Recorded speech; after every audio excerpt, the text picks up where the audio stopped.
நேயர்கள் அனைவருக்கும் வணக்கம். இன்றைக்கி நம்ம சேனலில் மோர்களி தாங்க பார்க்க போகிறோம். தயிர், அரிசி மாவு, காய்ந்த மிளகாய், கருவேப்பிலை, கடலைப்பருப்பு, உளுத்தம்பருப்பு இவ்வளோ தாங்க இன்க்ரீடியன்ஸ். ஒரு பாத்திரத்தில் தயிர் சேர்த்து, தயிருக்கு தேவையான அளவுக்கு உப்பு சேர்த்து, தண்ணி சேர்த்து நல்லா பீட் பண்ணி எடுத்துக்கலாம்.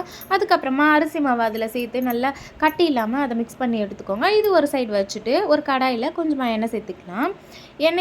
எண்ணெய் சேர்த்ததுக்கப்புறமா எண்ணெய் காஞ்சதுக்கப்புறம் நம்ம இந்த தாளிப்பு விஷயம் எல்லாத்தையும் ஒன்றா கொட்டி நல்லா பொரிச்சு எடுத்துக்கலாம். அது நல்லா பொரிஞ்சதுக்கப்புறமா நம்ம ரெடி பண்ணி வச்சுருக்க அரிசி மாவு கலவையை ஆட் பண்ணிவிட்டு கைவிடாமல் ஒரு 10 நிமிஷம் போல் நம்ம கிண்டிகிட்டே இருந்தோம்னா நம்மளோட மோர்களி ரெடி ஆகிடுங்க. மார்னிங் பிரேக்ஃபாஸ்ட்டுக்கு ஒரு குளிர்ச்சியான பிரேக்ஃபாஸ்ட்டாக நீங்கள் இதை ரெடி பண்ணி கொடுக்கலாம். அதுவும் இல்லாமல் இதுக்கு நீங்கள் பெருசாக எதுவும் சைட் டிஷ்லாம் ப்ரிப்பேர் பண்ண வேணாம். ஏதாச்சும் மாங்காய் இல்லை மோர் மிளகா வச்சு சாப்பிடலாம். அப்படியோ இல்லையா ஒரு தேங்காய் துவையல் மாதிரி அரைச்சி வச்சு சாப்பிட்டிங்கன்னா சூப்பராக இருக்குங்க. வயிறும் குளிர்ச்சியாக இருக்கும். நல்லா ஒரு வெயிலுக்கு ஏற்ற மாதிரி ஒரு சூப்பரான டிஷ்ஷும் நம்ம சாப்பிட்ட மாதிரி இருக்கும். இங்கே பாருங்கள், இப்போ நம்மளோட மோர்களி ரெடி. பிடிச்சிருந்தா என்னோடய சேனலை சப்ஸ்கிரைப் பண்ணிக்கோங்க.